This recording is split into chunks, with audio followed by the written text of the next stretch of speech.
ওই কিরে ওই কিরে ওই কিরে ওই কিরে ওই কিরে ওই কিরে ওই কিরে মধু মধু মধু রসমালাই রসমালাই রসমালাই মধু। হ্যালো হোয়াটসঅ্যাপ গাইস, কি অবস্থা সবার? ইটস মি জিসান আর আপনারা দেখতেছেন জিসান খান সস্তা ব্লগ। তো আজকে আমি আপনাদেরকে নিয়ে আসছি তরমুজ খেতে, তরমুজ দেখাইতে। আমাদের এই দিকটাতে অনেক বড় এরিয়া জুড়ে আসলে তরমুজের একটা চাষাবাদ হয়, প্রতি বছরই হয়। তো অন্যবার আসা হয়, কিন্তু দেখা গেছে ওইভাবে আগে ভিডিও করতাম না। তো রিসেন্টলি তো এখন ভিডিও করা শুরু করছি, তো ভাবলাম আপনাদেরকে এটা শেয়ার করি। তো চলুন তরমুজ ক্ষেতটি একসাথে ঘুরে দেখা যাক।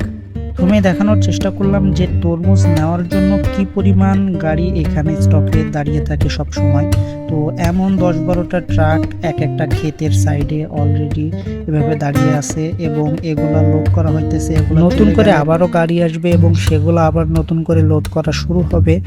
আর আমার হাতের দুই সাইডেই ডান সাইডে দেখতে পাইতেছেন, এটা হইতেছে কি একটা অনেক বড় মানের তরমুজ ক্ষেত, এবং হাতের বাম সাইডেও একটা দেখতে পাইতেছেন, এটা অনেক বড় মানের একটা তরমুজ ক্ষেত। আর মাঝখান দিয়ে চলে গেছে মেন হাইওয়েটা। তো আমি এই মুহূর্তে অবস্থান করতেছি সুরিখালী নামক একটা স্থানে, যেটা খুলনা জেলার পাইকগাছা থানার আওতাধীন। রাস্তার উপরের পরিবেশটা দেখা হয়ে গেলে আস্তে ধীরে প্রবেশ করতেছিলাম তরমুজ ক্ষেতের ভেতরের দিকটাতে। তো এটা হইতেছে গিয়ে শুরুর দিকের যে গাছগুলা, এখানে ছোট ছোট কিছু তরমুজ হয়ে আছে। ভেতরের দিককার পরিবেশটা কিন্তু আরো বেশি সুন্দর। আমরা দূর থেকেই দেখতে পাইতেছিলাম যে সামনে একটা মিনি পিকআপের ভিতরে তরমুজ লোড করা হইতেছে। আমরা আস্তে ধীরে আগাইতেছিলাম ওই দিকটাতেই, আর ভিডিও করে নিতেছিলাম আপনাদেরকে দেখানোর উদ্দেশ্যে। এই মুহূর্তে আমি যে ক্ষেতটির ভেতরে নামছি, এই ক্ষেতটির আয়তন যদি বলতে যাই তো এটি কয়েকশো বিঘা জমির বেশি ছাড়া কম হবে না। এটি অনেক বড় একটা এরিয়া, আর এই ক্ষেতগুলার এক প্রান্ত থেকে অন্য প্রান্তে হেঁটে যাওয়া আসলেই অনেক দুষ্কর বা অনেক কষ্টসাধ্য। তো এখানে যে মিনি পিকআপটা দেখতেছেন, এই পিকআপটা করে এরা তরমুজ লোড করে নিয়ে মেন রোডে যেয়ে দেখা গেছে মেন যে মহাসড়কটি আছে ওখানে যে বড় যে গাড়িগুলো আছে বা বড় যে ট্রাকগুলো আছে ওটাতে লোড করবে, অ্যান্ড তারা এই তরমুজগুলো নিয়ে ঢাকা বা আদার্স যে সাইটগুলো আছে সেসব সাইটগুলোতে নিয়ে যাবে, নিয়ে যে সেল দিয়ে দিবে। আর এদিককার ব্যবসায়ীদের কাছ থেকে তরমুজ কিনতে গেলে আপনাকে পুরা ক্ষেত ধরেই কিনে নিতে হবে।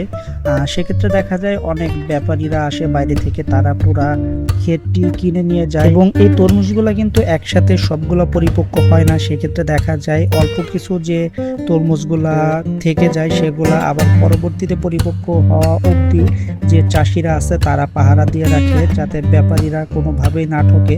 তো এখান থেকে তরমুজ কেনা বেচা করে দেখা গেছে ব্যাপারীরা সবসময় লাভবান। এই ক্ষেতগুলোতে কিন্তু সব ধরনের শ্রমিকই কাজ করে থাকে, আর বিশেষ করে এখানে পুরুষের থেকে মহিলা শ্রমিক বেশি, কারণ মহিলাদের পারিশ্রমিক একটু কম দেওয়া লাগে। এই জন্য মনে হয় যে এখানে পুরুষের তুলনায় মহিলা শ্রমিক বেশি। তো আমি আস্তে ধীরে ভেতরের দিকটাতে ঢুকতেছিলাম এবং আপনাদেরকে দেখানোর উদ্দেশ্যে ভিডিও করে নিতেছিলাম।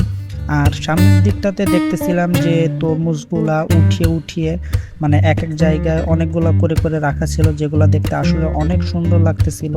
আর এখান থেকে নিয়েই কিন্তু তারা এই গাড়িটা ভরতেছিল, বা এমন অনেকগুলো গাড়ি এখানে আসে ক্ষেতের ভেতর থেকে তরমুজগুলা নিয়ে মেন সড়কে যে ওখানে বড় বড় পরিবহন থাকে সেগুলাতে লোড করে। এই ক্ষেতটা ঘোরাঘুরি করে দেখা হয়ে গেলে অন্য আর একটা ক্ষেতের সাইডে চলে গেছিলাম। তো এখানে একটা জিনিস যেটা দেখে আমার কাছে আসলে অনেক ভালো লাগছে, সেটা হইতেছে গিয়ে যে তারা ঘোড়ার গাড়িতে করে ক্ষেতের ভেতর থেকে তরমুজগুলা উঠিয়ে মেন যে সড়কটি আছে সেই সড়কের সাইডে নিয়ে আসে, এবং এখানে তারা বড় যে পিকআপগুলা থাকে বা ট্রাকগুলো থাকে সেগুলো তারা লোড করে নিয়ে যায় বিভিন্ন জায়গায়। তো এখানে এসে আর একটা মজার জিনিস যেটা দেখছি সেটা হচ্ছে ব্যাপারীদের সাথে লাইভে দর কষাকষি, যেটা আসলে আমার কাছে অনেকটা ভালো লাগছে।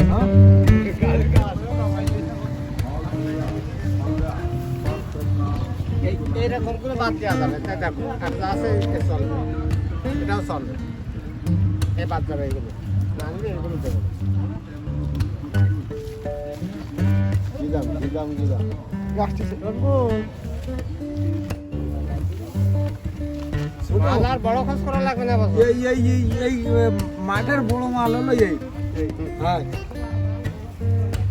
মালটা মাঝখানে এই যে মালটা আমরা বলে দিচ্ছি যে আমরা অত আরে কি খাওয়া দাওয়া দেখে চোখ আছে দিয়ে নেবে আমরা একটু সব উঁচু গাছা সাপ চোখ আছে দিয়ে নেবে কি বলিস আমরা আমরা কিছু করা করি নেই কত ভাই দাম কত এই সব 80 কয়শো মাল হইব গোলা নাই হ্যাঁ আন্দাজে দাম আছে আর গোতালি গুনতে হবে না অনুমান অনুমানের হিসাব গুণা নেই কথা শেষ গুণা নেই তাহলে আমি গুনবো আমিও নেই হ্যাঁ আমি গুনবো গুণা নেই মাল যেটা সত্যি যেটা মিথ্যে যাও ওই তুমি একটা কম আছে এই তলেটা বড় দিয়ে ফ্রি দিচ্ছি আরে তলে বড় তো ফ্রি দিচ্ছি